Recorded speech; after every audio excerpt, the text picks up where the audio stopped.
দর্শক শিরোনাম দেখে বুঝতে পারছেন আমাদের একটি যুদ্ধ বিমান বিধ্বস্ত হয়েছে স্কুলের উপরে। মাইলস্টোন স্কুল অ্যান্ড কলেজ, তার প্রেমিসিসে স্কুল ভবনের মধ্যে, কেউ বলছেন ক্যাফেটেরিয়া সংলগ্ন, সবকিছু মিলিয়ে একটি একটি ভয়াবহ একটি মানবিক বিপর্যয়ের ঘটনা বলবো।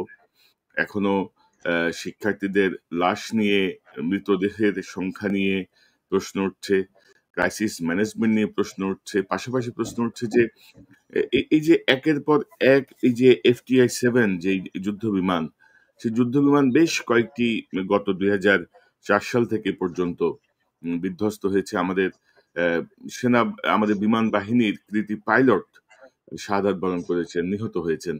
তো এর পরেও কিন্তু কোনো কার্যকর পদক্ষেপ নাই। হাসিনা গত তার যে দুঃশাসন, সেই দুঃশাসনের কালে বিমান বাহিনীকে কার্যত অকার্যকর একটি বাহিনীতে পরিণত করার চেষ্টা করেছিল ভারতের প্রেসক্রিপশনে, যেন আমরা এয়ার ডিফেন্স সিস্টেম যেন আমাদের গড়ে না ওঠে। তো এই সব বিষয় নিয়ে আমরা কথা বলবো। আমার সঙ্গে আজকে কথা বলতে যোগ দিচ্ছেন আপনাদের অত্যন্ত উম, আহ, পরিচিত মুখ, প্রিয় মানুষ, আমার চ্যানেলের নিয়মিত অতিথি জনাব মেজর সুমন আহমেদ। সুমন ভাই, আপনাকে স্বাগত জানাচ্ছি। জি, আসসালামু আলাইকুম। এবং দর্শক, আমার সঙ্গে যোগ দিচ্ছেন এই সেনাবাহিনীর আরেকজন অবসরপ্রাপ্ত মেজর, মেজর ফেরদৌস খান, যিনি সেনাবাহিনীর আহ, 4টা প্রতিষ্ঠানের প্রশিক্ষক হিসেবে দীর্ঘদিন দায়িত্ব পালন করেছেন। তিনি দেশে বিদেশে নানা নিরাপত্তা মিশনে কাজ করেছেন এবং তার সবচেয়ে বড় বৈশিষ্ট্য হচ্ছে তিনি সবগুলো বিষয়ে অত্যন্ত ইনডেপথ বিশ্লেষণ করার চেষ্টা করেন, নিজের মতো করে গবেষণা করেন। ফেরদৌস ভাই, আপনাকে স্বাগত জানাচ্ছি আজকের অনুষ্ঠানে। সালামু আলাইকুম কনক ভাই, এবং আপনার মাধ্যমে, আপনার চ্যানেলের মাধ্যমে সকল দর্শককে সালাম এবং শুভেচ্ছা। জি, ওয়ালাইকুম আসসালাম ফেরদৌস ভাই। তো প্রথমে আসলে সুমন ভাই আপনাকে দিয়ে শুরু করতে চাই যে ধরেন, এবং পাশাপাশি দর্শকদেরকে বলি যে যে বিষয়টি আসছে যে মানে যে যেভাবে এই বিমানটি বিধ্বস্ত হয়েছে তাতে মৃতের সংখ্যা গতকাল আমরা রাতে পর্যন্ত মানে 19 জন 20 জন দেখানো হচ্ছিল, 85 জন আহত দেখানো হচ্ছিল। এখন সেটি বেড়ে অনেক হয়ে গেছে, 31-এর মতো বোধহয় মৃত বলা হচ্ছে, 185 জন আহত বলা হচ্ছে। তো এখানে একটা হাইড অ্যান্ড সিকের খেলা আছে এবং যুগ যুগ ধরে আমরা দেখে আসি যে যে কোনো দুর্ঘটনায় তারা লাশ গুম করার চেষ্টা করে, গোপন করার চেষ্টা করে। আহ, এখন ধরেন এই যে কয়দিন আগে আমরা আমরা তো ভাই সব ভুলে যাই, তাই না সুমন ভাই? এই যে মিটফোর্ডের যে ভয়াবহ ঘটনা, এটা নিয়ে যে হুলস্থুল অবস্থা, এখন কেউ মাথায় আছে কারো এই যে মিটফোর্ডে কি হয়েছিল? কারো কোনো বক্তব্য কিন্তু নাই। তো এখন ধরেন আমরা অতীতে যেটা দেখছি, এখন ধরেন আমরা যে কারণে এই চাপগুলো সৃষ্টি করছি যে আহ, বলা হবে যে আহ, অগ্নিকাণ্ডে টোটাল রেজিস্টার পুড়ে গেছে, অগ্নিকাণ্ডে যে কার্ড পাঞ্চ করার সিস্টেম ছিল সেটা পুরো জ্বলে গেছে, আমাদের কাছে ডাটা নাই। নিহত স্বজনরা, যারা স্বজন যদি কাউকে না পাওয়া যায়, সন্তানদেরকে না পাওয়া যায়, বাবা মা প্রেস কনফারেন্স করবে, মিডিয়াকে বলে দিবে খবর দিয়ে প্রেস কনফারেন্স ছাপা হবে না, যাতে কিছুই জানবে না। আমরা যখন কিছু করবো বলবে যে এটা গুজব ছড়াচ্ছে। তো এই জাতীয় বহু ঘটনার কারণে আসলে আমরা সতর্কতার সঙ্গে বিষয়গুলো চাপ সৃষ্টি করে রাখছি, যেন আমাদের সন্তানদের মৃতদেহ নিয়ে যেন কোনো রকমের খেলা যেন না হয়।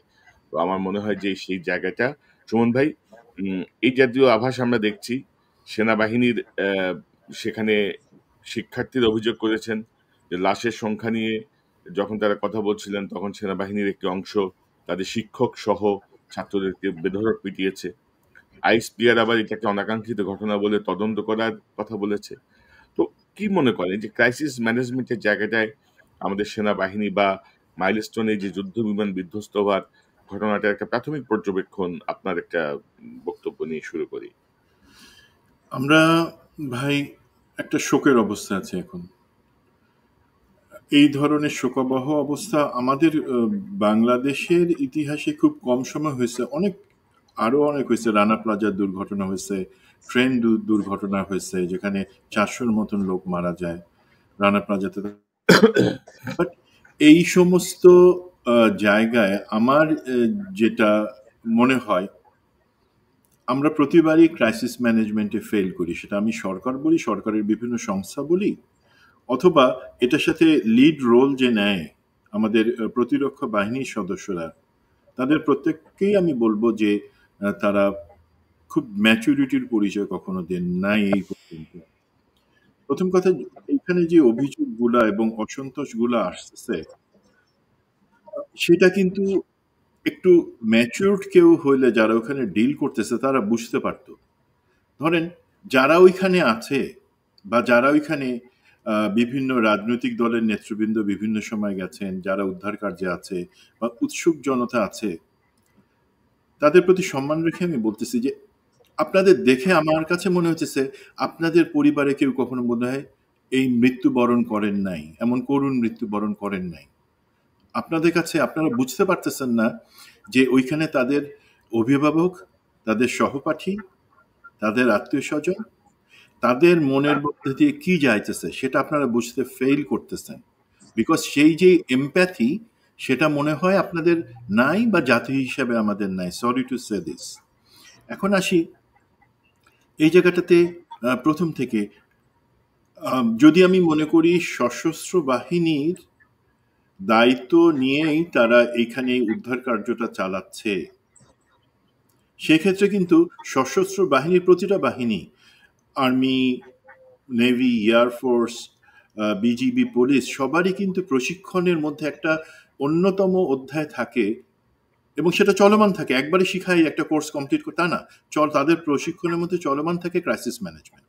এটা একটা সাবজেক্টই থাকে, লিডারশিপ থাকে, ক্রাইসিস ম্যানেজমেন্ট থাকে, আবার প্রতিনিয়ত লিডারশিপ অ্যান্ড ক্রাইসিস ম্যানেজমেন্ট তাদেরকে করে যাইতে হয়, শিখে যাইতে হয়। আমরা শিখি, সেটা গ্রাউন্ডে কাজে লাগাই না বা পারি না। তো এই জায়গায় আমি বলবো যে ধরেন আমরা যদি আসি 15 সুমন ভাই, বছর। ধরেন আপনি তো বলছেন যে মানে পাঠ্যসূচি বা প্রশিক্ষণের মধ্যে একটা ক্রাইসিস ম্যানেজমেন্ট থাকে, কিন্তু আমরা তো জানি যে সেনাবাহিনীর সদর দপ্তরের ভেতরে বা প্রত্যেকটা ডিভিশনের মধ্যে, প্রত্যেকটা বিভাগের মধ্যে, মানে সেকশন গুলোর মধ্যে ক্রাইসিস ম্যানেজমেন্টের একটা টিম অলওয়েজ স্ট্যান্ড বাই থাকে, অলওয়েজ স্ট্যান্ড বাই থাকে। কিন্তু আমরা ধরেন বিডিআর এর সেই ঘটনা থেকে শুরু করে এই মাইলস্টোনের এই যুদ্ধ বিমান বিধ্বস্ত হওয়া পর্যন্ত প্রত্যেকটা ক্রাইসিস ম্যানেজমেন্টে কিন্তু একটা ক্যাচার লাগাইছেই আর কি। প্রত্যেকটা ক্রাইসিস ম্যানেজমেন্টে কিন্তু একটা ভেজাল আমরা দেখছি। তো এই অবস্থা কেন, মানে ক্রাইসিস ম্যানেজমেন্টে? এটা আমি আবারও বললাম যে দেখেন সাবজেক্টটা কি, leadership and crisis management. Crisis management যারা অংশগ্রহণ করবে, সেটা ইভেন আপনি যদি আমাদের ফায়ার সার্ভিসকেও অ্যাড করেন, যারা ক্রাইসিস ম্যানেজমেন্ট একটা বড় ভূমিকা রাখে, এটা তো শুধুমাত্র সেই লোকগুলা না, আপনাকে দেশের সরকার, বাহিনী এবং ওইখানে যারা লিড করতেছে বা লিডার, তাদেরকে সুস্পষ্ট ধারণা দিবে। আমি আপনাকে একটা জিনিস বলি, প্রথম কথা, তারা কতক্ষণ সময় সেখানে গেছেন, উদ্ধার কাজ যখন শুরু হয়েছে, যারা আহত তাদেরকে এখান থেকে বের করার ক্ষেত্রে প্রায়োরিটিটা কি ছিল বা অগ্রগণ্যতাটা কি ছিল, তারা কি টিমে ভাগ করে গেছেন? আমরা যে কোনো এই ধরনের পরিস্থিতিতে যেটা হয় যে এলাকাটা এনসার্কেল করে রাখা হয়। এখানে অনেক ধরনের সুন্দর ড্রিল আছে যেটা প্রতি সপ্তাহে, প্রতি মাসে সশস্ত্র বাহিনীর প্রত্যেকে প্র্যাকটিস করে, বাধ্যতামূলকভাবে প্র্যাকটিস করে যে এই ধরনের ক্ষেত্রে কি হবে। বিভিন্ন পার্টি থাকে যারা প্রথম কথা নিশ্চিত করা উদ্ধার কাজ ব্যাহত যাতে না হয়, সেই জন্য এলাকার ভিতরে যারা উদ্ধার কার্যে আছে সরাসরি, তার বাদে বাইরের কেউ সেখানে ঢুকতে পারবে না বা আসতে পারবে না। বাট সেটা কিন্তু অনেক পরে হয়েছে। আমি পরে কেন হয়েছে, এলাকার লোকজন প্রথমে গেছে। এখন আপনি যে জিনিসটা বললেন যে সেনা সদরে, মানে কি, আমি বলবো ঢাকার কথা বলি, 46 ব্রিগেডের ইউনিটগুলাতে এক একটা করে প্লাটুন 10 মিনিটস এনটিএমে থাকে বা নোটিস টু মুভ। মানে আমি খাচ্ছি, আমি শেভ করতেছি, গোসল করতে, যেই মুহূর্তে বলা হলো মুভ, তুমি মুভ করবা এখন থেকে 10 মিনিটের মধ্যে, 10 মিনিটের মধ্যে গাড়ির চাকা ঘুরে যাবে, সমস্ত কিছু সহ, সমস্ত প্রস্তুতি সহ। এটা আছে, এটা নিয়মে আছে। বাস্তবে আমরা চেষ্টা করি বা আমার ধারণা, বাট সেটা মানে আপনি যেই বিডিআর এর 2009 সালের ইনসিডেন্টের কথা বললেন, তখন তো ক্রাইসিস ম্যানেজমেন্টের জায়গায় আমরা অনেক কাঁচা ছিলাম। তারপরে সমস্যাটা কি দেখেন, ওইখানে যেই 3টা ইনফেন্ট্রি ব্যাটালিয়ন ছিল, তার মধ্যে আমাদের 4 ইস্ট বেঙ্গল রেজিমেন্ট, তাদের শুধুমাত্র তখন আমি, মানে ব্রিগেডিয়ার জেনারেল হাকিমের আদেশে আমরা তখন কিন্তু ফাইটিং ইন বিল্ট আপ এরিয়াটা প্রথম ট্রেনিং বা প্রশিক্ষণ, যে একটা বিল্ট আপ এরিয়াতে যুদ্ধ হলে বা ঘনবসতি এলাকায় যুদ্ধ হলে কিভাবে সেখানে আমরা উদ্ধার কাজ চালাবো, সেটা আমরা প্র্যাকটিস করতেছিলাম তার 3 মাস আগে থেকে। মাত্র একটা ব্যাটালিয়নের একটা কোম্পানি সেই জায়গায় ট্রেন ছিল, আমার কোম্পানিটা। এখন বাট ওইখানে কিন্তু আমরা গিয়ে ক্রাইসিসটা ম্যানেজ করতে পারি নাই। তারপরে বাকি যত ক্ষেত্রে আমরা ইনভলভ হয়েছি সেই জায়গায় আপনি আজকে যে জিনিসটা দেখতেছেন সেটা আমাদের কাছে আরো বেশি কষ্ট লাগতেছে। কেন? যে আমি ক্রাইসিস ম্যানেজে যারা আছে, হয়তো সেনাবাহিনী, বিমান বাহিনী বা ফায়ার সার্ভিস, বিজিবি যারা ওখানে কাজ করতেছে, তারা বলবে ভাই তোমরা তো আমাদেরকে সুযোগ দিতেছো না উদ্ধার কাজ করবার জন্য ঠিকভাবে। বাট একই সাথে তারা বুঝতে পারতেছে না যে আপনি একটা বাবা, আপনি একটা মা, আপনি একটা ভাই, আপনি বোন, আপনার সন্তান বা আপনার ভাই এই যে ভিতরে পড়ে আছে কিনা আপনি তো লাশ দেখতে পাইতেছেন না। এখন সেই মানসিক অবস্থাটা কি? সেই অবস্থায় কেন আপনি আসতে দিবেন? আপনার এনসার্টমেন্টটা তখন প্রথমেই যে তাদেরকে বোঝানো, তাদেরকে সেই সীমানার বাইরে রেখে বোঝানো যে দেখেন আপনাদের সহযোগিতা দরকার, আপনাদের সহযোগিতা পাইলে আমরা ভিতরে সেটা করতে পারবো। তো সেই জায়গাটা বোঝানো জায়গাটাতে এখানে মনে ভাই একটু যে জি লিডারশিপের জায়গাটা আবার ইম্পর্টেন্ট। আমাদের লিডাররা কখনোই তাদের সেই জায়গায় ভূমিকাটা রাখতে পারেন না, সেই মাথায় বুদ্ধিটা সময় মতো আসে না। আরেকটা জিনিস যেটা মানে আমি বলবো যে আমাদের প্রত্যেকেরই দায়িত্ববান হওয়া উচিত। সেটা আমি জনগণ হই, আপনি দেখছেন জনগণ সেলফি তুলতেছে, জনগণ ভিডিও করে টিকটকে দিতেছে। একটা বাচ্চা ছেলে সে তার গা পুড়ে যাচ্ছে কয়লার মতন, সে অবস্থায় সে দৌড়ে আসছে, লোকে প্রথমে ভিডিও করতেছে, সে বাচ্চাটা মারা গেছে। তো এই সমস্ত জিনিসগুলা এখন হয় কি দুই পক্ষ দুই ধরনের কথা বলবে, বাট যেই ধরনের অভিযোগগুলো আসে যে আমার সন্তানের লাশ কেন আমি পাচ্ছি না, আপনারা কি লাশ গুম করতেছেন, আপনারা কি লাশ সরাই ফেলতেন, আমাদের উদ্ধার কাজে এত দেরি হচ্ছে কেন, এই ধরনের জিনিসগুলো যদি আসে, উদ্ধার কাজে যারা আছে এবং সরকার দুই পক্ষকেই এটা বুঝতে হবে যে এটা বাবা আর মার কাছ থেকে এই প্রশ্নটা আসতেছে, আমরা কেউ করতেছি না। তো তাদেরকে যদি আমি লাঠিপেটা করি, সেখানে তাদের সাথে মারামারি করি, ভাই এই ইমোশনাল অবস্থায় আপনি কি তাদের লাঠিপেটা করবেন? আপনি তো আপনার ভাই হলে তার মাথায় হাত রেখে বলতেন যে বাবা, বুকে জড়ায় ধরতেন, বাবা প্লিজ একটু আমাদেরকে সময় দাও, সুযোগ দাও, আমাদের এখানে লুকাচাপার কিছু নাই। বাট যখনই আপনি তারকে লাঠি চার্জ করতেছেন, এমনিতে শোকাহত এই বাচ্চা, তারা মারা গেছে না বেঁচে আছে জানে না, নাকি চিকিৎসার জন্য কোন হসপিটাল নিয়ে গেছে জানে না, সে তাদের সাথে গালিগালাজ করতেছেন। Right. That is not the right thing. এই করেই কিন্তু শুরু হয়। না, তবে আমাদের ধরেন উৎসুক জনতা যেমন সমস্যা ক্রিয়েট করে, আবার ধরেন পাশাপাশি এই যে সেনাবাহিনী, ফায়ার সার্ভিস, উদ্ধার কাজ তারাই প্রথমে শুরু করছিল। সাধারণ মানুষই শুরু করে উদ্ধার কাজ। তারা শুরু করার পরে যেহেতু আসতে একটু সময় লাগছে, তার আগে কিন্তু তারা করার ফলেই তো ওখান থেকে অনেকে বের করতে পারছে। আপনার সেই মেহরিন চৌধুরী, সেই টিচারের কথা তো মনে আছে, উনি আপনারা জেনে থাকবেন যে আমাদের বিএনপির ভারপ্রাপ্ত সভাপতি চেয়ারম্যান তারেক রহমানের কিন্তু কাজিন উনি।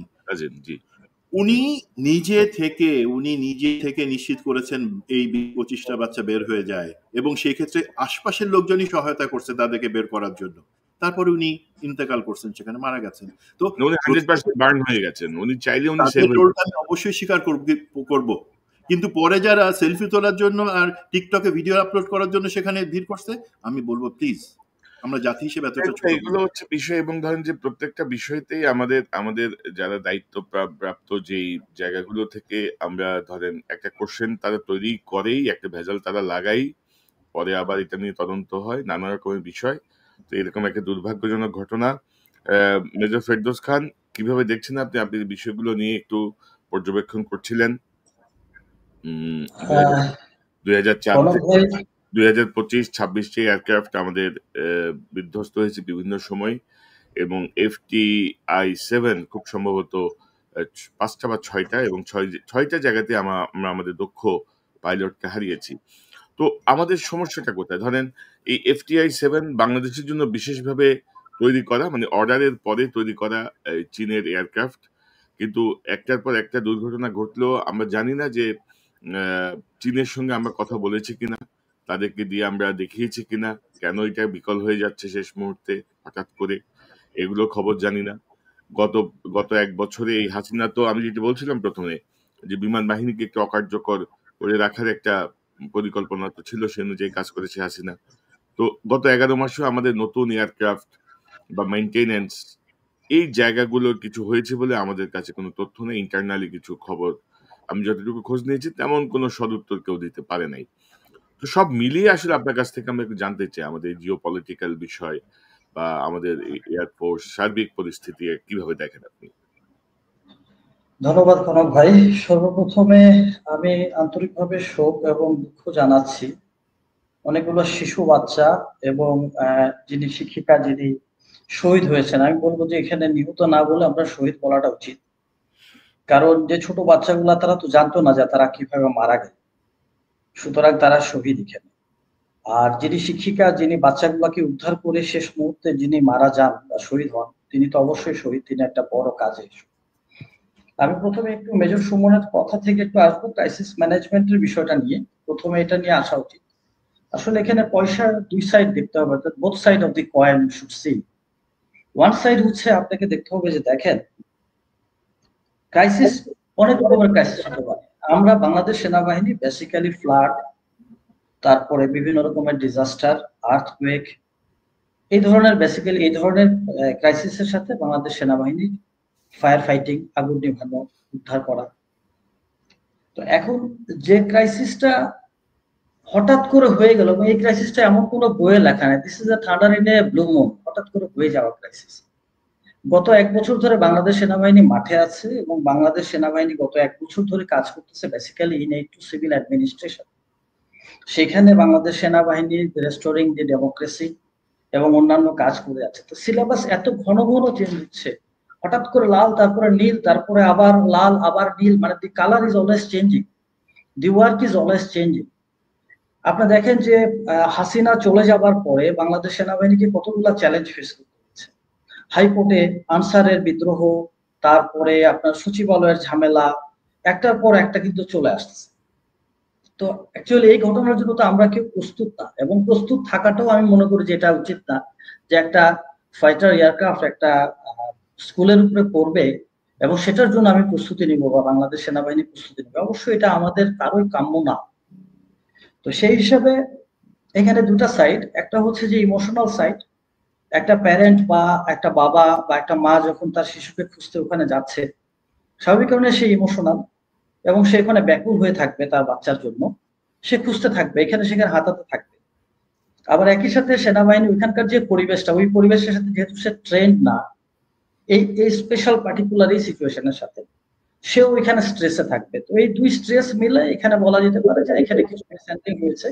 সো এই মিসহ্যান্ডলিংটা আসলে বোথ সাইডের জন্য দুঃখজনক এবং আশা করা যায় এই ব্যাপারে আমরা মানে ভবিষ্যতে এই ধরনের জিনিস ঘটবে না, এটা বলা যায়। এখন আমরা আসতেছি যে এয়ারক্রাফটের যে আপনার দ্বিতীয় পার্টটা, এয়ারক্রাফটের যে আমাদের মেইনটেনেন্স এবং অন্যান্য জিনিস নিয়ে। তো বাংলাদেশ এয়ারফোর্সে আমি যতটুকু জানি আমার ক্ষুদ্র নলেজে, যে এয়ারফোর্সের প্রতিটা এয়ারক্রাফটের একটা নির্দিষ্ট ফ্লাইং টাইম থাকে এবং এই ফ্লাইং টাইমের ভিতরে যদি কোনো সমস্যা হয় তাহলে তো সেক্ষেত্রে সেটাকে গ্রাউন্ডেড রাখা হয়। আর যদি সমস্যা নাও হয় তারপরে নির্দিষ্ট ফ্লাইং টাইমের পরে সেই এয়ারক্রাফটটাকে গ্রাউন্ডেড করা হয় এবং সেটাকে ওভারহোলিং বা মেইনটেনেন্সের জন্য পাঠানো হয়। এখানে আমাদের F7BG যেটাকে আমরা বলি বিভিন্ন সিরিজের, এটা বাংলাদেশের জন্য স্পেশাল অর্ডার করে তৈরি করা এবং this is one of the finest aircraft. এবং এই এয়ারক্রাফটটা বলা যায় কোনো ক্ষেত্রে এটা মিগের সমান। এটা যদিও বা টার্নিং রেডিয়াসটা একটু বেশি, বাট তারপর আর্মামেন্ট বেশি ক্যারি করতে পারে, ম্যাক্স স্পিড অনেক বেশি। এই এয়ারক্রাফটটা এটার অ্যাচিভমেন্টও অনেক বেশি ছিল, বাট আনফরচুনেটলি কি একটা কারণে এটা যে এইভাবে একটা দুর্ঘটনা ঘটায় দিল। তো সেটার আমরা যদি ব্যাকগ্রাউন্ডে যদি যাই, ব্যাকগ্রাউন্ডে আমরা যেটা পাবো যে পাইলট স্কিল। আমরা আসি পাইলট স্কিলে ফার্স্টে। বাংলাদেশ এয়ারফোর্স একটা পাইলটকে তৈরি করতে 5 to 7 ইয়ার্স টাইম নেয় একটা টোটাল স্কিল পাইলট তৈরি করতে। একাডেমিতে সে থাকে, সেখানে সে হচ্ছে তার বেসিক ফ্লাইং শিখে 100 আওয়ার্স। 100 আওয়ার্স তার ফ্লাইং শেষ করার পরে যখন সে ফাইটার স্ট্রিমে যখন যায়, তখন ফাইটার স্ট্রিমে যাওয়ার পরে সেখানে তাকে একটা জেটের উপর একটা ট্রেনিং দেওয়া হয়, that is also another 100 hours বা এই ধরনের কিছু। দেন সে অ্যাডভান্স জেটে যায়, অর্থাৎ তার পরের স্টেজে যায়। অ্যাডভান্স জেটে যাওয়ার পরে, অ্যাডভান্স জেট শেষ করার পরে দেন এই ধরনের বড় ফাইটার এয়ারক্রাফটে সে আসে, মিগে অথবা আমাদের F7 সিরিজে সে আসে। এই ছেলেটা অত্যন্ত চমৎকার একজন পাইলট, যে পাইলট তার সমস্ত ট্রেনিং শেষ করে সুন্দরভাবে তাকে এই ফাইটার স্ট্রিমে দেওয়া হয়েছে। এবং ফাইটার স্ট্রিমে দেওয়ার পরে তার আগে অলরেডি সে তার যে ইনস্ট্রাক্টর পাইলট ছিল তার সাথে সে তার ফ্লাইং মিশনটা সকালে কমপ্লিট করে আসছে, এবং then he got the green signal for solo. এখন সোলোতে যাবার পরে 12-13 মিনিটের ভিতরে এয়ারক্রাফটের ভিতরে কিছু একটা হয়ে যাওয়া, এটা ডেফিনেটলি ওই পাইলটেরও দোষ না, এবং আমি এটা বলবো যে পাইলটের তো দোষ অবশ্যই না, যে পাইলট এখানে ইজ হাইলি ট্রেন পাইলট। আর এয়ারক্রাফটের ভিতরে তো সমস্যা হতে পারে, বিকজ এর আগে 4টা এয়ারক্রাফট SM সিরিজের এয়ারক্রাফট গুলো বাংলাদেশে নষ্ট হয়েছে বা ধ্বংস হয়েছে। তো দেখা যাচ্ছে যে যখন এয়ারক্রাফটটা ফ্লাই করার পরে সেই ছেলেটা সে তার থ্রাস্ট পাচ্ছে না। থ্রাস্ট বলতে এয়ারক্রাফটকে সামনে নিয়ে যাওয়ার জন্য পিছন দিক থেকে যে যথেষ্ট পরিমাণ তার প্রেশারটা, সেটা যখন সে থ্রাস্ট পাচ্ছে না সে কন্ট্যাক্ট করার পরে তখন তাকে বলা হয় বেল আউট করতে। এটা কিন্তু ইমিডিয়েটলি ঘটনাটা ঘটে গেছে। তখন ছেলেটা এয়ারক্রাফটকে বাঁচানোর জন্য হোক বা নিচের পাবলিকের কোলাটারাল ড্যামেজটাকে বন্ধ করার জন্যই হোক, সেই ছেলেটা চেষ্টা করে ফুল থ্রাস্ট দিয়ে দেওয়ার।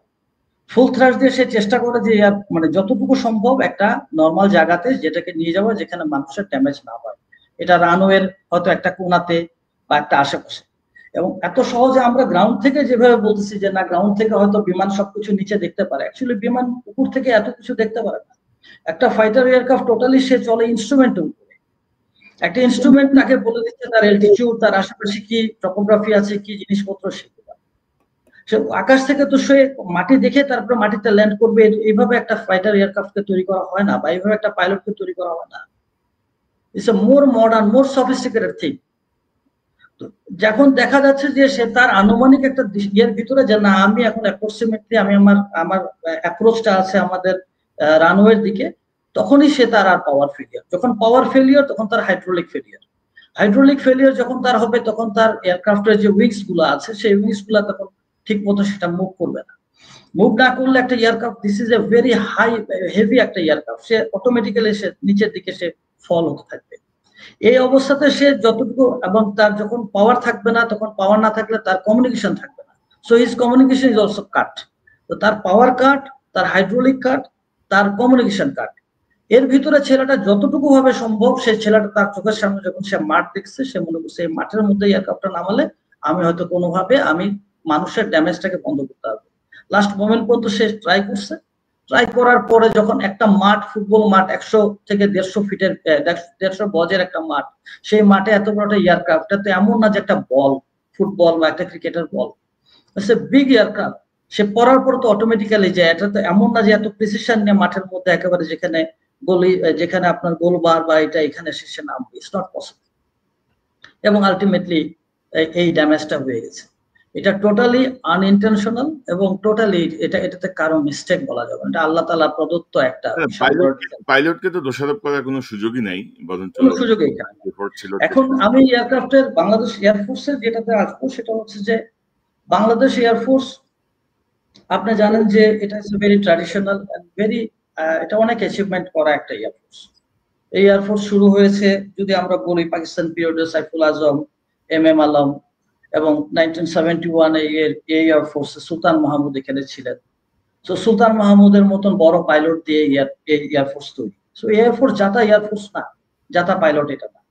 এবং তারাও জানে, এবং একটা পাইলট তার প্লেনে ওঠার আগে তার চেক লিস্ট যেটা আছে যে আমার এয়ারক্রাফটের এতগুলা পয়েন্ট, সেগুলোকে আমাকে চেক করতে হবে। চেক করার পর আমি এয়ারক্রাফটে উঠবো, তার গ্রাউন্ড ক্রু যারা আছে তারা এয়ারক্রাফটকে টোটাল দিবে, লগ বুকে সে সাইন করবে, দেন সেই এয়ারক্রাফট উঠবে। তার মানে এয়ারক্রাফট গ্রাউন্ড পর্যন্ত এয়ারক্রাফট ইজ ওকে। এইখানে এয়ারক্রাফটের বা আশেপাশে যারা এখন যদি কোনো স্যাবোটেজ বা ভিতরে যদি কিছু হয়ে থাকে সেটা তদন্তের পরে আসবে। এখন যে এয়ারক্রাফট একটা নতুন পাইলটকে এবং একজন যিনি প্রথম সোলো পাচ্ছে তাকে আনন্দের সাথে তাকে ভালো একটা এয়ারক্রাফট দেওয়া হয়, একটা ভালো সবচেয়ে বেস্ট এয়ারক্রাফট তাকে দেওয়া হয়েছে। তার মানে বোঝা যাচ্ছে যে সে আকাশে উঠে যাওয়ার পরে সেই এয়ারক্রাফট 12-13 মিনিটের মধ্যে এয়ারক্রাফট বিকল হয়ে গেল, এটার পিছনে তো একটা কিন্তু অবশ্যই আছে। আমাদেরকে ওই কিন্তুটা খুঁজে বের করতে হবে। এই কিন্তুটার সাথে আপনাকে অনেক কিছু মিলাইতে হবে। আপনার যদি একটু মনে থাকে যে আমরা মাসখানেক আগে আমরা আপনার একটা চ্যানেলে আমরা বলেছিলাম যে পাকিস্তানের জ্যামিং সিস্টেম, যেটা পাকিস্তান যে জ্যামিংটা করেছিল, যেটার কারণে পাকিস্তান বর্ডারের এপার থেকে ইন্ডিয়ান 5 এয়ারক্রাফটকে শট ডাউন করে ফেলে দেয়, যার কারণে ইন্ডিয়ান এয়ারক্রাফট গুলো তাদের communication totally it was failure, and then এটা জাস্ট আকাশে একটা উড়ে যাওয়া বক পাখির মতনই সেটা ছিল। এখন এটা কি এমন কোন একটা কিছু যে আমাদের এই এয়ারক্রাফটের কমিউনিকেশনটা টোটালি কোনোভাবে এটাকে জ্যাম করে দেওয়া হয়েছে, অথবা এটা কি এমন কোনো কিছু যে আমাদের এয়ারক্রাফটের ভিতরে এমন কোন একটা সিস্টেম যেটার মাধ্যমে পাইলট তার কন্ট্রোলটাকে টোটালি হারায় ফেলেছে, যেটা হয়তো আমরা বুঝতেছি না সাধারণ মানুষ, যেটা হয়তো তদন্তের মাধ্যমে এটাকে বের হবে। আমি আপনার চ্যানেলের মাধ্যমে আমি এটাই বলতে চাই যে একটা পাইলট তৈরি করতে গেলে ল্যান্ড ফোর্স এবং একটা এয়ার ফোর্সের সাথে কম্পেয়ার করলে ল্যান্ড ফোর্সের অফিসার আমরা মোটামুটি আমাদের একাডেমি ট্রেনিং করে আসার পরে মোটামুটি ভাবে আমরা we are train, and then everyday আমাদের ট্রেনিং হয়ে যায়, এবং যেহেতু আমরা মাটিতেই থাকি সুতরাং আমাদের ট্রেনিংটা চলতে থাকে। বাট এয়ার ফোর্সের একটা পাইলটকে ট্রেনিং করে একটা লেভেলে নিয়ে যেতে গেলে 5 to 7 ইয়ার্স এবং অনেক কষ্ট যায়। একটা পাইলট চলে যাওয়া, পাইলটের বাবার দিক দিয়ে চিন্তা করলে, তো সেই হিসাবে আমি বলবো যে এটা সুষ্ঠু একটা সুন্দর তদন্ত হোক, এবং ভবিষ্যতে যেন আমরা এইভাবে আমাদের দক্ষ পাইলটদেরকে না হারাই, আমাদের সুন্দর এয়ারক্রাফট গুলা যেন আমরা না হারাই, এবং একই সাথে এই যে সুন্দর শিশুগুলা, এই শিশুগুলা আজকে থেকে 20-25 বছর পরে তারা বাংলাদেশকে অনেক কিছু দিতে পারতো, এই দেশটাকে তারা টেনে এই শিশুগুলাকে হারালো, এবং এই প্যারেন্টসদের যে যন্ত্রণাটা এটা যেন আর ভবিষ্যতে না হয়।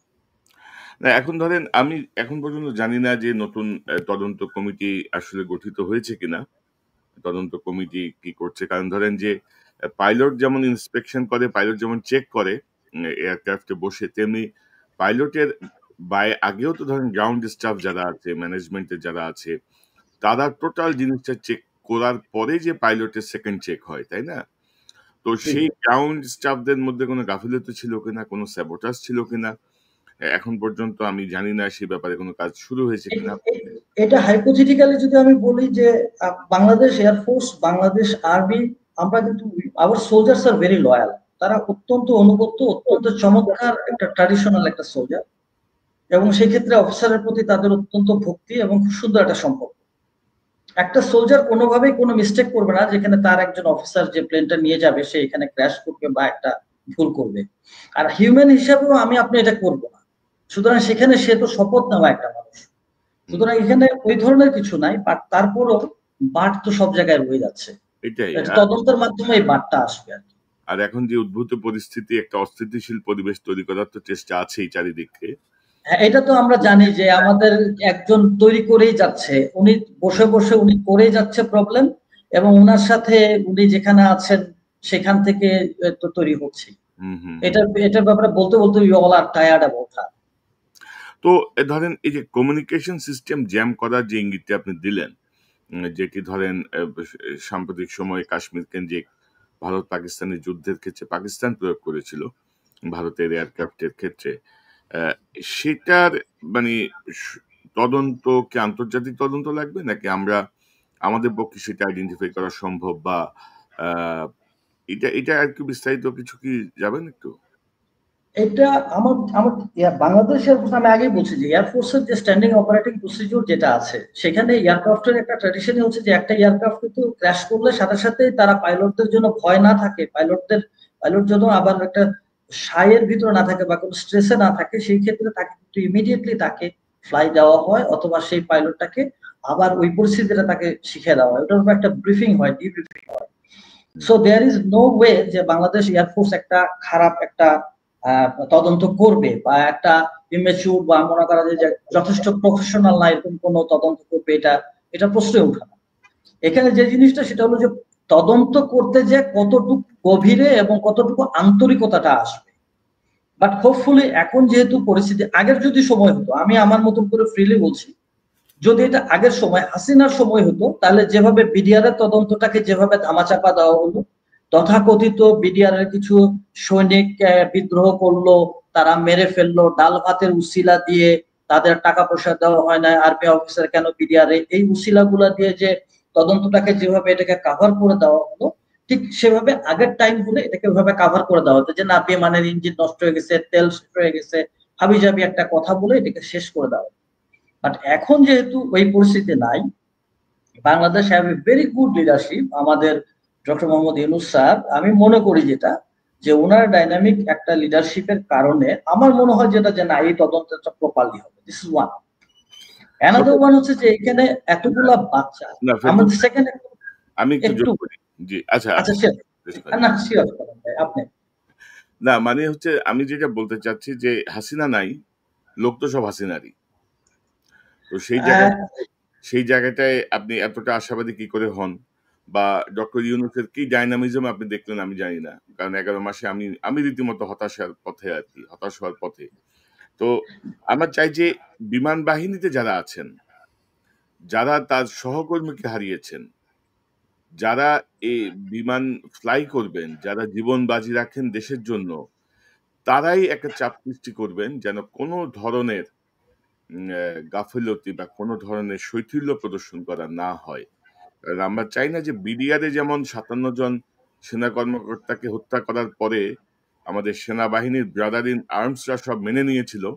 মানে কিছু মানুষ প্রতিবাদ করা ছাড়া, এবং এই গত ১১ মাসেও এর কোনো অগ্রগতি আমরা দেখি নাই। সেরকম যেন কিছু না হয় আরকি। কেউ যেন তার ব্যক্তিগত লাভালাভের বিবেচনায় যেন এই এই কোন ধরনের আপোস বা কোন ধরনের কম্প্রোমাইজ এ যেন না যান, সেই প্রত্যাশাটা আমাদের থাকবে। আ জি, আপনি যেটি এটা বলছেন এ- জি।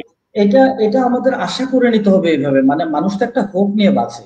হুম, হুম, এখন আমরা তো একটা হোপ, ৫ই আগস্টের পর আমরা সবাই কিন্তু একটা হোপে, এখন হয়তো আমাদের আশাটা পূরণ হয় নাই বা অনেক আশা পূরণ হচ্ছে বা হবে। এখন আপনি একটা জিনিস চিন্তা করেন যে আজকে আমি অন্য একটা জায়গায় বলছিলাম যে স্যালভেজ বলে একটা কথা আছে, একটা জাহাজ যদি পানির ভিতরে গভীরে যদি চলে যায়, ডুবে যায়, তাহলে সেই জাহাজটা যত গভীরে যাবে তত বড় ক্রেন লাগবে সেটাকে তুলে আনতে। এমভি রুস্তম বা অন্যান্য বড় বড় যে আমাদের রিকভারি যে জাহাজ হামজা এই ধরনের। এখন বাংলাদেশ এত পচা বা এত গভীরে আমরা চলে গেছি ১৫টা বৎসরে, যে এই গভীরতা থেকে তুলতে গেলে এটা তো শুধুমাত্র দুইটা জিনিস আছে, যে হামজা বা রুস্তম শুধু না যে বাংলাদেশকে এই কাদা বা পচা জায়গা থেকে তুলবে, এটার সাথে দুইটা জিনিস রিলেটেড, যত শক্তি সেটা সমানুপাতিক ভাবে সেটার সময়ও লাগবে, শক্তি এবং সময়। অর্থাৎ আমাদের আন্তরিকতা সবার, বাংলাদেশের সবার আন্তরিকতা লাগবে এবং একই সাথে সময় লাগবে। 1 ইয়ার আমার মনে হয় না ইজ নট এনাফ। 1 ইয়ারে এই দেশের এই পচা অবস্থা থেকে দেশকে তোলা যাবে না। না কারণ আমি দেখেছি, আমি কিন্তু ১ বছরে আমরা কার্যকর কোনো উদ্যোগ দেখি নাই। মানে জি না এখনো আমি ওটা এখানে বলছি না। লাগবে, ওটা সমস্যা না। কিন্তু এই যে একটা কার্যকর যে উদ্যোগ নেয়া, এবং জি আপনি যদি দেখেন যে এখনো যে অস্ত্র কেনার বা যে বিষয়গুলো নিয়ে হচ্ছে, সেখানে এখনো আওয়ামী লীগের লোকজন, হাসিনার আত্মীয়স্বজনরাই এখনো সেই ডিলের মধ্যে আছে। তো এখন ভালো জিনিস এখন এই আমরা পেতেছি না। আমরা কমিশন এবং চুরি করে আমরা সব খেয়ে ফেলতেছি।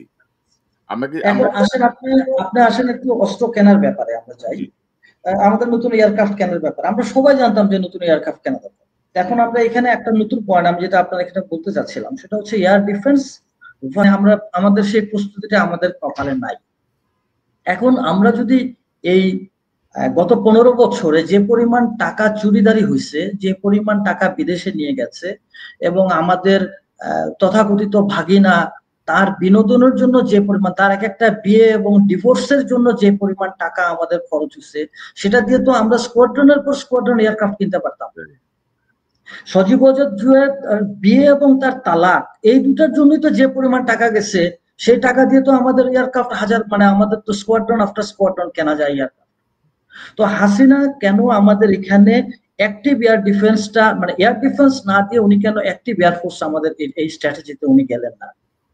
আমি আরেকটা বিষয় বলি, সেই বিষয়টা হচ্ছে আপনার 2011-এ একটা হিউ উঠলো কি, সেটা হচ্ছে যে শেখ মুজিবের হাতে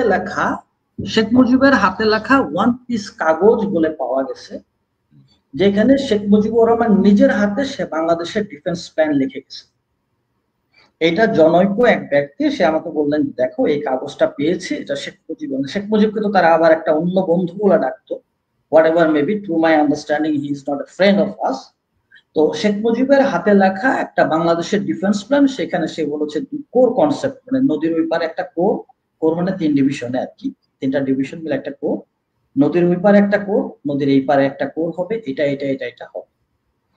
তো শেখ মুজিব তার ডিফেন্স দিয়ে গেল, তারপরে সেখানে ফোর্সেস গোল তৈরি করা হলো, হাসিনা ফোর্সেস গোল তৈরি করলো, তৈরি করার পরে অ্যাক্টিভ এয়ার ডিফেন্সে না যায় একটা এয়ারক্রাফট কেন কেনা হলো না? এটা কি শেখ মুজিবের সেই স্বপ্নের মধ্যে, খোয়াবের মধ্যে ছিল না? আজকে যে পাইলটটা মারা গেছে, তার তার বাবার কান্নাটা কি, ক্যান সামওয়ান ফিল ইট? আজকে যে ছোট ছোট শিশুগুলা মারা গেল, ওই শিশুগুলার বাবা মায়ের কান্নাটা, আমরা তো সবাই ম্যাচিউরড, আমাদের কিডস আছে, আমাদের ছেলে মেয়ে আছে, তাদের যদি আল্লাহ না করুক আমাদের কান্নাটা একবার অ্যাজিউম করে আমরা একবার চিন্তা করতে পারি হু ইজ দি, মানে এটার জন্য ইয়েটা কে, হু ইজ দি মানে main person behind this? Is only Hasina. হাসিনার ইন্ডিয়া দূষণ নীতি, এই দুইটা কারণে আজকে আমরা পিছিয়ে গেছি। 15 বছরে যে ভাইরাস ব্যাকটেরিয়া আমাদের শরীরে লাগছে, 15 ইয়ার্স এর ভাইরাস ব্যাকটেরিয়া মুছতে আমাদেরকে এটার যে অ্যান্টিবায়োটিক আমাদের নিতে হবে, সেটাই হচ্ছে কি এখন আমাদের মেন মেজার। কি মেজাজ আপনি মনে করেন নেওয়া উচিত? কি মেজাজ নেওয়া আমি আমি তো এটা মনে করি যে একটা জিনিস, আমি আমার প্রফেশনে থাকতো এবং আমি এখন হয়তো একটা কর্পোরেট প্রফেশনে আছি, যেহেতু আমি এই বাহিনীটা আমার একটা জানের বাহিনী, আমি এই বাহিনীতে ছিলাম 25 years, it's a golden time. So এই বাহিনীকে তো আমার হৃদয় থেকে মুছতে পারবো না এবং বাংলাদেশকেও মুছতে পারবো না। বিষয়টা হচ্ছে যে আমাদেরকে সবকিছু ঢেলে সাজাতে, উই হ্যাভ এভরিথিং, আমাদের সবকিছু আছে। You have good pilots, you have good officer. আপনি দেখেন বাংলাদেশ সেনাবাহিনীর যে কোনো একটা অফিসারকে নেন, যে কোনো একটা লিউটকে, একটা লেফটেন্যান্ট ক্যাপ্টেন নেন, and compare with other guys, অন্যান্যদের সাথে আপনি তুলনা করান, he is skill in every side. আপনার মানে তথাকথিত এইচএসসি দিয়ে ইন্টার পাস দিয়ে এই যে ব্রিলিয়ান্ট অফিসার গুলোকে সাবজুগেট করে রাখা হয়, and what else the other learned people they are learning? Is it the education? এইটা কি সেই শিক্ষা যে আমি শিক্ষিত হলাম আর আপনি 8 পাস, আপনাকে আমি 8 পাস বলে টিজ করবো? Sorry, I don't give you মানে উদাহরণ, আমি কি ওটা করব? তো বাংলাদেশ সেনাবাহিনী, বাংলাদেশ এয়ারফোর্স, গুড অফিসার আছে, গুড সেট আপ আছে। সেটাতে আমি আসবো। তার আগে আমি একটু দুইটা কথা বলে নিই, যে কথাগুলো হচ্ছে যে হ্যাঁ, জ্যামিং হয়েছে কি বা এটা সম্ভব কিনা।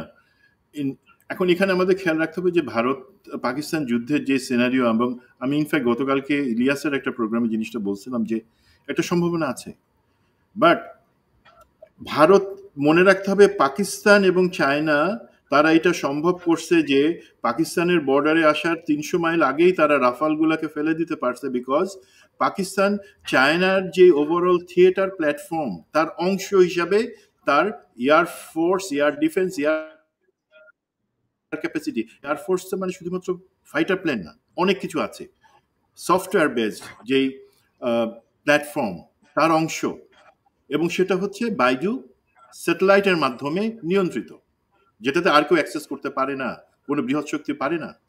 সেই জায়গাটাতে তারা সরাসরি অন্য কিছু ছাড়াই সেগুলোকে টার্গেট করে, লক করে, জ্যাম করে ধ্বংস করে দিয়েছে। ভারতের সেই ক্যাপাসিটি নাই, ভারত মাতা গো মাতা কারো সেই ক্যাপাসিটি নাই। তাহলে তাদের কি আছে? তারা কিন্তু কাছাকাছি জিনিস পারে, সেটা হলো গিয়া আপনি যে এয়ারক্রাফটটাকে টার্গেট করবেন তাদের কোনো না কোনো চর, কোনো না কোনো লোক সেই এয়ারক্রাফটটাতে ফিজিক্যালি একটা চিপ বা সেন্সর বসাই দিবে। ওদের ওইখানে যেই সফটওয়্যার বেসড মিসাইল আছে বা জ্যামিং সিস্টেম আছে, সেটাকে লক করতে পারবে তখন কখন, যখন আপনি এখানে একটা সেন্সর বসাতে পারবেন সেই এয়ারক্রাফটের গায়ে, মেবি একটা মাছির সমান একটা সেন্সর। এখন সেটা ভারত থেকে কে বসাতে পারে? আমি আমার গতকালকে বলছি, আমরা সবাই জানি ভারতের এয়ারফোর্সের, ভারতের মিলিটারির চারজন অফিসার এখন পর্যন্ত কিন্তু আমাদের military institute of science and টেকনোলজিতে আছেন, সেখানে প্রশিক্ষণ দিচ্ছেন, তারা যে কোনো ক্যান্টনমেন্টে যে কোনো জায়গায় যেতে পারেন। তাদের মতো তারা, আমি বলতেছি না তাদের মতো আমাদের প্রায় 32 লাখের মতন ভারতীয় আমাদের এখানে জব করতেছে হাই পেড, তারা বিভিন্ন জায়গায় যেতে পারে। তাদের কোনো লোক যদি সেই সেন্সরটা কোনোভাবে আমাদের বিমানে বা সেই ফাইটার এয়ার জেটের মধ্যে লাগাই দেয় কোনো না কোনো জায়গায়, কেউ তো চোখেও দেখতে পারবে না, তখন জ্যামিং এর টার্গেটটা থাকে। দেন একটা দর্শক একটা প্রশ্ন করছে ইম্পর্টেন্ট, যে ভারত পাকিস্তানের তুলনায় আমাদের এয়ারফোর্স বা আমাদের বিমান বাহিনীর সক্ষমতা কতটুকু।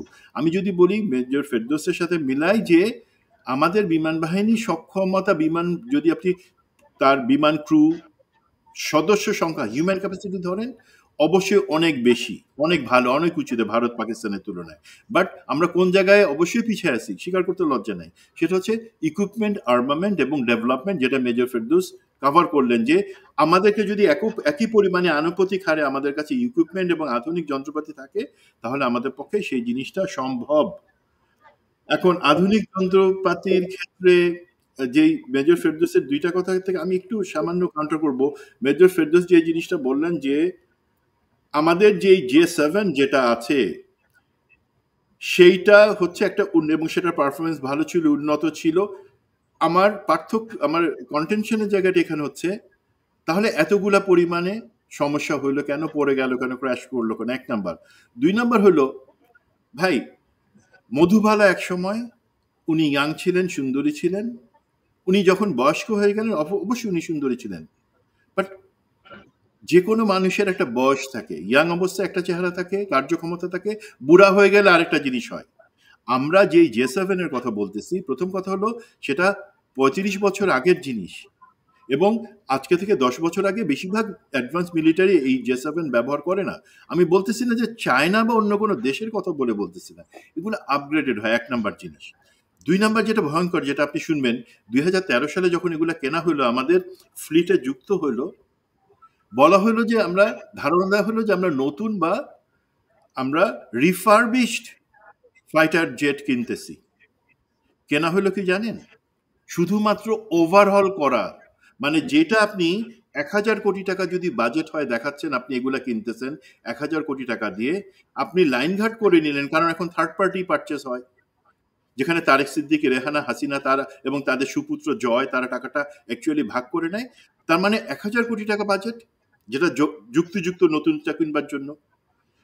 বাট তার বদলে 100 কোটি টাকা দিয়ে আপনি করলেন কি, শুধুমাত্র ইঞ্জিন ওভারঅল করা জিনিসগুলোকে কিনে আমাদের এখানে যুক্ত করলেন। বাকি 900 কোটি টাকা কার পেটে গেল? জয়, হাসিনা, রেহানা, তারেক সিদ্দিকী এবং তাদের সাথে যারা। তো আমি J10C ভালো, অবশ্যই এখনো ভালো, আমি প্রশংসা করব, সরি J7 ভালো প্রশংসা করব, বাট আমরা তো ভাই আসল জিনিস কিনি নাই। আমাদেরকে নতুন বা রিফারবিশ বলে পুরনো জিনিসই তখন গছায় দেওয়া হয়েছে, এবং সেটা আমরা 12 বছর ধরে ব্যবহার করতেছি। সেটাতে আর কি থাকবে? সেটা আকাশে উঠতেছে, একজন পাইলট, সুপ্রশিক্ষিত পাইলট সেটা কষ্ট করে নিতেছেন, সেটা তো আলহামদুলিল্লাহ। দেন আসতেছি যে আধুনিকায়ন। আমাদের অনেক দর্শক J10C চায়না থেকে পাচ্ছি সেগুলো বলতেছেন, কমেন্ট আমি দেখতে পাচ্ছি, ওনারা আশা করি। ভাই চায়না যে আমাদের J10C দিবে, স্ট্র্যাটেজিক একটা এয়ারক্রাফট দেওয়ার পক্ষে আমি তো আশাবাদী না। আমি যতটুকু জানি বা বুঝি, চায়না সেটা দেওয়ার ক্ষেত্রে দ্বিধাগ্রস্ত। সে আমাদেরকে অন্য ভার্সন দিবে। কেন সে দিবে না বা দিতে চাচ্ছে না? কারণ কিন্তু স্পষ্ট। চায়না জানে, আমাদের ইতিহাস পড়ছে, আমাদের মধ্যে মীর জাফরের সংখ্যা বেশি। চায়না যে এই টেকনোলজি যেটা ইউনিক, সে যদি আজকে আমাদেরকে J10C দেয়, তার একটা ভয় থাকতে পারে যে হাসিনা, তারেক সিদ্দিকীর গাদ্দারগুলো তো এখনো বিভিন্ন জায়গায় বসে আছে, ইম্পর্টেন্ট জায়গায়। তারা যে একটা J10C খুলে সেইখানে কিভাবে সেটা আছে, যেটাকে আমরা বলি প্রোটোটাইপিং করা, সেটা নকল করে আরেকটা বানানো ভার্সন, যেমন J7 কিন্তু হচ্ছে রাশিয়ান মিগেরই একটা ভার্সন। আমরা যে সেটা ভারতকে দিয়ে দিব না সেই প্রযুক্তিটা, তাহলে তো ভারত একই সক্ষমতায়, একই স্ট্যান্ডার্ডের J10Cর মতোই আধুনিক বিমান বানাবে। তাদের প্রশ্ন এবং চিন্তা সেই জায়গায় যে তারা আমাদেরকে দেওয়ার আগে নিশ্চিত হতে চায়, বাট তারা তাকাইলে কি দেখে? হাসিনা তো ওইখানে বসেই মনে হয় দেশ চালাইতেছে, এবং এখন দেশ যারা চালাচ্ছেন, যারা বাহিনী প্রধান আছেন, তাদের চোখের দিকে তাকাই, সে হাসিনার প্রেম দেখতে পায়, সারাক্ষণ জল জল করতেছে, চোখের মনির জায়গায় হচ্ছে হাসিনার জন্য একটা লাল হার্ট ঝুলতেছে। চায়না কোন সাহসে আমাদেরকে এখন এই J10C দিবে, যেখানে জানে এই প্রযুক্তি চুরি হয়, যা ইন্ডিয়ার কাছে চলে যাওয়ার সম্ভাবনা আছে। তো আমি আশাবাদী না। আমাদেরকে যদি আমরা ওই ওভারঅল করা জিনিস আনার বদলে আমাদের বাহিনীগুলোকে ওভারঅল না করি, সেটা হবে না। যদি ভাই একটু সময় দেন, আমি কয়েকটা জিনিস একটু আলাপ করে নিতাম। এখন এই জায়গা থেকে সামনে যাওয়ার জন্য কিছু কিছু জিনিস আছে। একটা হচ্ছে সরকারের দায়িত্ব আছে, বাহিনীর দায়িত্ব আছে, আমাদের জনগণের দায়িত্ব আছে, পারচেস প্রক্রিয়ার কিছু। সরকারের দায়িত্ব কি? সরকারকে পরিষ্কারভাবে বুঝাইতে হবে তার কাজে যে এটার হাসিনা সরকার না, এটা খুনি হাসিনা কোনো স্বৈরাচারী সরকার না। তাহলে যদি না হয়, বোঝানোর বড় পদক্ষেপ কি? আমরা ভারতের আমরা বলি গত 15 বছরে ভারত আমাদেরকে মানা করছে, সেই কারণে আমরা এয়ারফোর্স ডেভেলপ করি নাই বা কোনো আর্মি নেভি কিছুই আধুনিকায়ন করি নাই। তো গত 15 বছর পর তো 1 বছর ক্যালেন্ডারে চেঞ্জ হয়ে গেছে, তাই না? 1 বছর আপনারা কি করছেন? 9 মাস আগে বর্তমান সরকার প্রধান, নিরাপত্তা উপদেষ্টা এবং প্রতিরক্ষা সচিব তাদের কাছে প্রস্তাবনা গেছিল যে ঠিক আছে, আমরা যদি নতুন আধুনিক এয়ারক্রাফট এখনো না কিনি, নির্বাচিত সরকার আসার পরে কিনে, ইটস ওকে, বাট আমাদের বর্তমান এয়ারক্রাফট গুলোকে মেনটেনেন্সের জন্য জরুরি ভিত্তিতে দরকার, এটা আবশ্যক। আপনারা তো সরকার সেই বাজেটটা দেন নাই। এখন যদি আমি কাউকে, জনগণকে বলি, এটা খেপানোর জন্য না, আপনারা সরকারকে প্রশ্ন করেন না কেন যে আপনারা এই যে তাহলে কি এই আমাদের পুরনো যেই এয়ারক্রাফট যেগুলো এখন ভেঙে পড়লো, সেটা মাইলস্টোনের উপর আমাদের শিশুরা মারা গেল, সেটার জন্য একটা জবাব থাকতো না? আমরা তো মেনটেনেন্স করছি, আপনারা তো মেনটেনেন্সের বাজেটই দেন নাই, গত 9 মাস হয়ে গেল। দেন আপনারা শুধুমাত্র এয়ারক্রাফট কিনে তো হবে না, আমাদের অত টাকা নাই, ওটা হাসিনা জয় ওদের পকেটে সব টাকা চলে গেছে। আমাদের কিছু বিভিন্ন চুক্তিতে আসতে হবে সরকারকে, এবং সেই চুক্তিগুলো এমনভাবে হতে হবে যাতে আমাদের কম খরচ হয়। বাহিনী প্রশিক্ষণের দরকার আছে, কড়া প্রশিক্ষণ।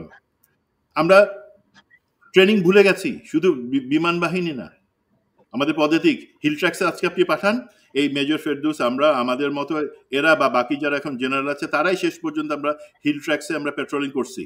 তারপরে কি হচ্ছে, 28 দিনের পেট্রোল কি 28 দিন শুধু ছড়ার পানি খেয়ে টিকে থাকা আর ওইখানে কিছু পাইলে সেটা রান্না করে খাওয়া, সেই ট্রেনিং তাদের আছে? 28 ঘন্টা যদি টিকতে পারে, আপনি বললেন পেট মোটা জেনারেল যারা আছে তারা একবার হিলে গিয়ে একটা 3 দিনের পেট্রোল এসআরপি করে দেখান, তারপর বলেন যে হ্যাঁ আমরা আমাদের সুপ্রশিক্ষিত করতেছি। অবশ্যই এখানে দায় আছে, আমরা আর্মিকে মাঠে ডিপ্লয় করে রাখছি আইন শৃঙ্খলা নিয়ন্ত্রণের কাজে। যদি সেটা আপনাদের অজুহাত হয়, ভাই আইন শৃঙ্খলা আপনারা কি নিয়ন্ত্রণ করতেছেন? কি এই পর্যন্ত বাহাদুরি করে দেখাইছেন যে আপনাদের তো চলে যাওয়া উচিত ব্যারাকে, আনসার দিয়ে আপনাদের মতনই কাজ সুন্দর করে হবে। দেন একটা জিনিস, আপনারা যদি বলেন যে না আপনারা চেষ্টা করতেছেন, ভালো। এখন একটা সেনাপ্রধান বা সেনাপ্রধান কিন্তু যে সব থেকে ভালো বন্দুক চালাতে পারে, অস্ত্র চালাতে পারে, বা যে একটা দৌড়ে সব থেকে আগে আসতে পারে, একটা সেনাপ্রধান হওয়ার জন্য, একটা বাহিনী প্রধান হওয়ার জন্য সেটা যোগ্যতা না, সেটা সব থেকে পিছনে। হচ্ছে আপনি আপনার বাহিনীর ভালোর জন্য, বাহিনীটাকে সুপ্রশিক্ষিত এবং সুদক্ষ রাখবার জন্য আপনি কি সবটুকু করতেছেন?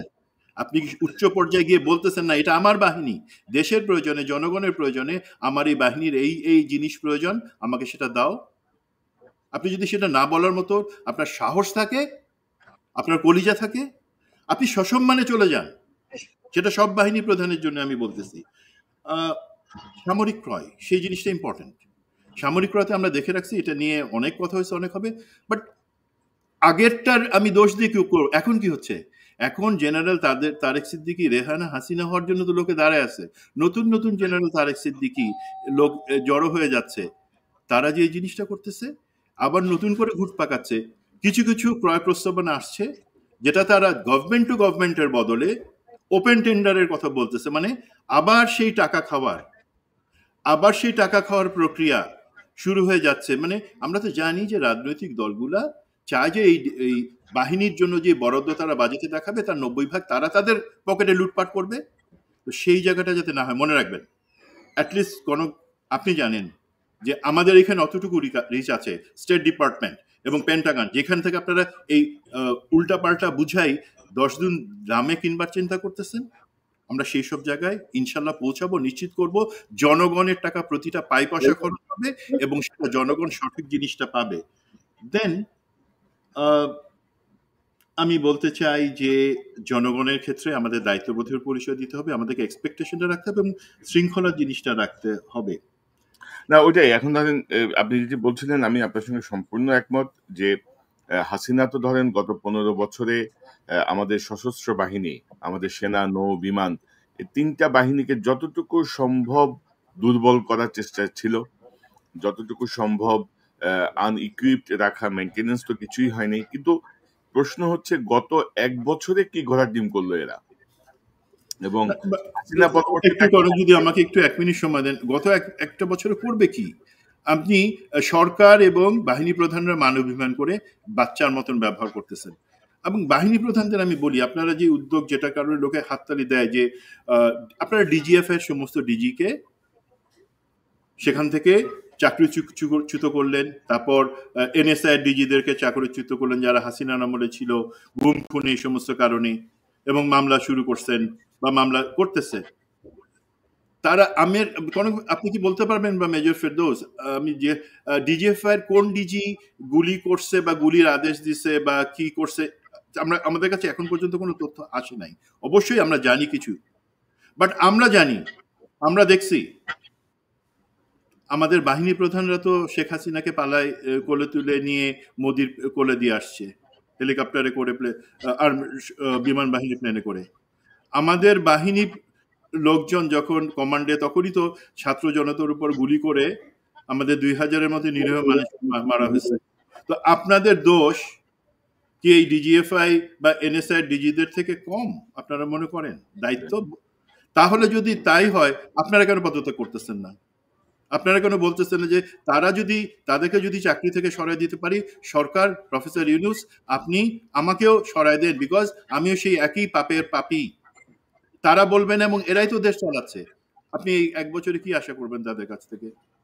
না, এবং ডক্টর ইউনূসের সবচেয়ে বড় ব্যর্থতা বলবো বা সবচেয়ে বড় অযোগ্যতা আমি বলবো যে উনি সেনাবাহিনী বা সশস্ত্র বাহিনীর উপরে ওনার নিয়ন্ত্রণ প্রতিষ্ঠা করতে পারেন নাই। এবং ধরেন 3 বন্ধু এখন, মানে একই ব্যাচের 3 জন সেনা নৌ বিমানের প্রধান।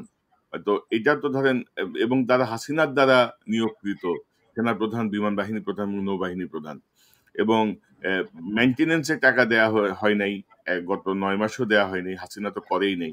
তো এইটাকে ঠিক নিছক দুর্ঘটনাও বলবো না, এটাকে ধরেন এটা হচ্ছে, যেমন আমি এখানে একটা আমার যে অনুষ্ঠানে যে থাম্বনেইলে একটা সার্ভে আমি ব্যবহার করেছি, আপনি নিশ্চয়ই দেখেছেন, যে এটা হচ্ছে, এটা দুর্ঘটনা নয়, ব্যর্থতা, দুর্নীতি, বিশ্বাসঘাতকতা, ঠান্ডা মাথার খুন। এটা কিন্তু আমাদের আলোচনায় কিন্তু মোটামুটি এই বিষয়টি কিন্তু মোটামুটি স্টাবলিশড যে এটা ইচ্ছাকৃত একটা হত্যাকাণ্ড আমি বলবো, মেইনটেনেন্স যদি না হয়। এবং আমি তো আজকের আলোচনা যেটি বেরিয়ে আসলো যে এখানে আসলে কমিউনিকেশন সিস্টেমকে জ্যাম করতে কোনো ধরনের কোনো স্যাবোটাজ হয়েছে কিনা সেই জায়গাগুলোও আসলে দেখতে হবে। ফেরদৌস ভাই, আপনার কাছ থেকে আমরা আপনার বক্তব্যের মাধ্যমে অনুষ্ঠান শেষ করবো। সংক্ষেপে আপনার সর্বশেষ পর্যবেক্ষণ বা আমি খুব ফ্ল্যাশ পয়েন্টে কয়েকটা কথা বলবো। নাম্বার 1, শুরুতে যেটা বলছিলেন যে লাশ গুমের ব্যাপারে, এখন যেহেতু অনেক কিছু, সবকিছু খুব ক্রিস্টাল ক্লিয়ার, এবং একটা স্কুলে বাচ্চাদের ডেফিনেটলি তাদের একটা ইনভেন্টরি বা একটা লিস্ট আছে। ইনশাল্লাহ এই ধরনের কোনো ঘটনা আমি আশা দেখি না যে এই ধরনের লাশ গুম হবে। সবচেয়ে বড় কথাটা তো হয়ে গেছে, ঘটনা ঘটে গেছে, স্পেডকে স্পেড বলা উচিত। বিমান ক্র্যাশ হয়েছে, বাচ্চারা মারা শহীদ হয়ে গেছে। না, না হয় কি যে যখন ক্ষতিপূরণের ব্যাপার আসে, ডিসক্রেডিটের ব্যাপার আসে, এবং বিমান বাহিনী যুক্ত হয়ে পড়ছে, তো তখন ধরেন এগুলো হাইড করার চেষ্টা হয়। এখন আপনি তো বলছেন, আমরাও জানি, স্টুডেন্ট বলে দিবে যে রেজিস্টার সব আগুনে পুড়ে গেছে, এই যে ফিঙ্গারপ্রিন্টের বা কার্ড পাঞ্চের যে সিস্টেম ছিল সেটা আগুনে পুড়ে গেছে। তো আপনি কিভাবে ঠেকাবেন? ঠিক আছে, এটা প্রথমেই বলছিলাম, অসহায় পরিবারগুলো যদি প্রেস কনফারেন্সও করে, ডিজিএফআই বলবে যে এটা কোনো কিছু প্রকাশ হবে না, পত্রিকায় প্রকাশ হবে না, আমরা করব না, আমাদেরকে বলবে যে এটা গুজব ছড়াচ্ছে। এগুলো আমরা দেখছি রে ভাই, এগুলো আমাদের অভিজ্ঞতার আলোকে বলা আর কি। জি বলেন। এটা তো অবশ্যই, এই ঘটনা তো ঘটছে বাংলাদেশে, এটা তো আর আজকে একদিনের পতন না। এরকম করে বোম তাজিন গার্মেন্টসে পড়ে গেল, পুরাটাই তো ওটা তো আটকায় দেওয়া। এখন কথা হচ্ছে যে লাশ গুম আমরা আশা করি, মানে আমি একটু পজিটিভ দিয়ে শেষ করতে চাচ্ছি, মানে আমি যেটা মনে করি যে লাশ গুম ইনশাল্লাহ এটা নিয়ে কোনো কিছু হবে না।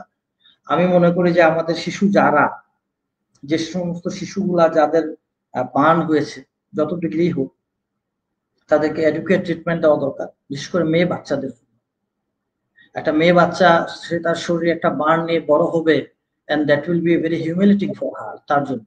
সুতরাং এটা যথাযথ ট্রিটমেন্টটা করা দরকার। এই ব্যাপারে আমাদের সরকার এবং সংশ্লিষ্ট বাহিনী তারা চেষ্টা করবে। 2টা পয়েন্ট আমি শুধু বলে রাখবো। অনেকের ভিতরে একটা প্রশ্ন আছে যে কেন ওল্ড এয়ারক্রাফটটা চালানো হলো আর কেন ট্রেনিং ফ্লাইট ঢাকাতে। এই 2টা ছোট ছোট করে বলার চেষ্টা করি।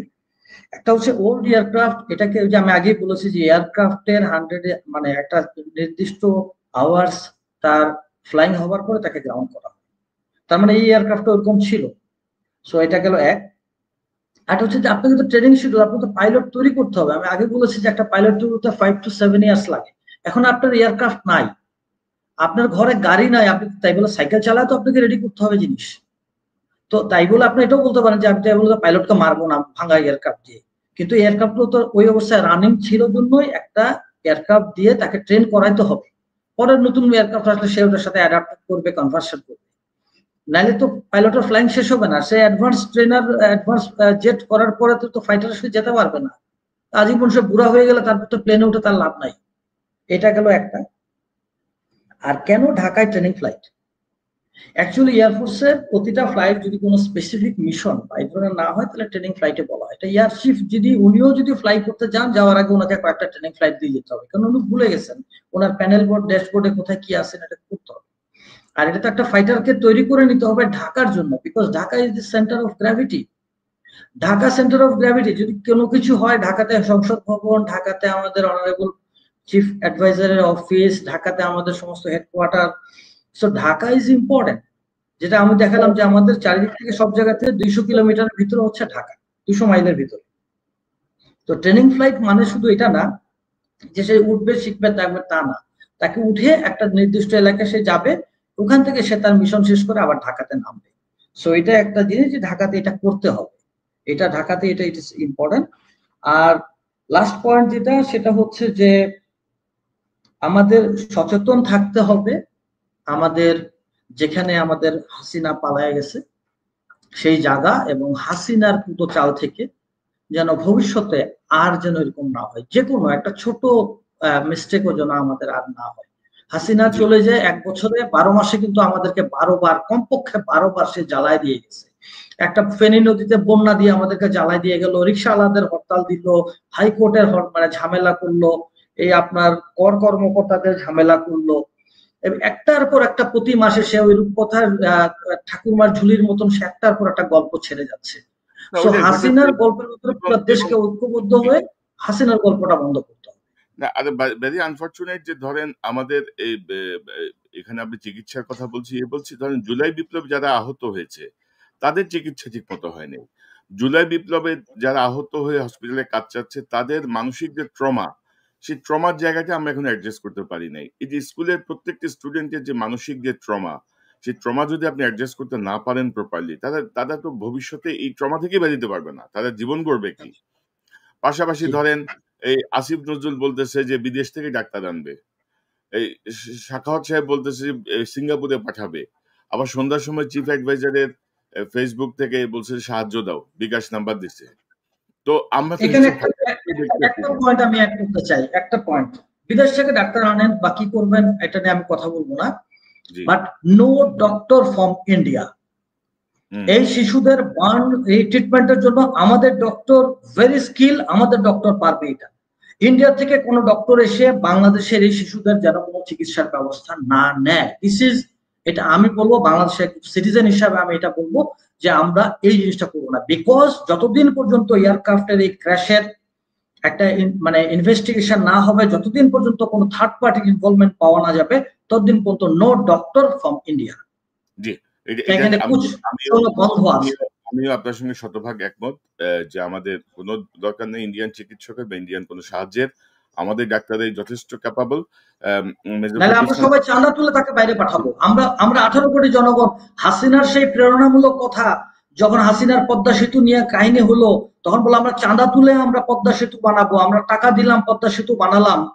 এখন তাহলে আমরা বলি লেট আস টক এভরিওয়ান, আমি নিজে বলবো I contribute and we all have to contribute. আমরা শিশুদের চিকিৎসা আমরা চাঁদা তুলে দেশের বাইরে ধরেন এইসব এই মানে সরকারে যারা আছে তাদের এই যে ইরেসপন্সিবল বিহেভিয়ার, ইরেসপন্সিবল কথাবার্তা এবং হাসিনা পরবর্তী যে পরিবর্তনটা আমরা আশা করছিলাম সেটি এখনো আমরা পাচ্ছি না। দেখা যাক, আমরা পর্যবেক্ষণে রাখছি। মেজর ফেরদৌস খান, আপনাকে ধন্যবাদ। সুমন ভাই ইতিমধ্যে মেসেজ দিয়েছেন, তিনি বিদায় নিয়েছেন। নিশ্চয়ই আমরা নিকট ভবিষ্যতে আবার কথা বলবো। আমরা পরিস্থিতি পর্যবেক্ষণে রাখছি। আপনাকে অসংখ্য ধন্যবাদ ফেরদৌস ভাই। ধন্যবাদ ভাই, আসসালামু আলাইকুম। ওয়ালাইকুম আসসালাম। দর্শক, এতক্ষণ যে আলোচনা শুনলেন নিশ্চয়ই আপনি আলোচনা মর্মার্থ উপলব্ধি করতে সক্ষম হবেন। গুরুত্বপূর্ণ কয়েকটি পয়েন্ট বেরিয়ে এসেছে, তার মধ্যে অন্যতম হচ্ছে কমিউনিকেশন সিস্টেম জ্যাম হয়েছিল কিনা, কোনো স্যাবোটাজ এখানে হয়েছে কিনা সেটির জন্য আমরা নিশ্চয়ই আন্তর্জাতিক একটি তদন্ত চাই, সেই দাবি আমরা উত্থাপন করছি। পাশাপাশি কেন গত ৯ মাসেও বিমানের কোনো যুদ্ধজাহাজগুলোর কোনো মেইনটেন্যান্স হলো না? হাসিনা আমলে তো হয় নাই, এবং এখনো কেন হচ্ছে না বা এখনো কেন বাজেট দেয়া হলো না? সেই জায়গাটাও আমার মনে হয় তদন্ত হওয়া উচিত, এবং কোনো ধরনের মেইনটেন্যান্স এর আগে বা নতুন এয়ারক্রাফট এর আগে এইসব প্রচেষ্টা বন্ধ রাখা উচিত। কারণ মানুষের জীবন যেকোনো পাইলট তৈরির চেয়ে অনেক গুরুত্বপূর্ণ, এবং পাইলট তৈরি করতে যেয়ে আমাদের স্কিলড মানুষগুলোকে, আমাদের সৎ মানুষগুলোকে যে হত্যা করার যে ষড়যন্ত্র বলবো আমি, যে হত্যা করার যে মিশন, সেটি বন্ধ করতে হবে। এবং এই জায়গাটায় আমার মনে হয় যে সকল রাজনৈতিক দল, সকল মহলের একটি সতর্কতা প্রয়োজন।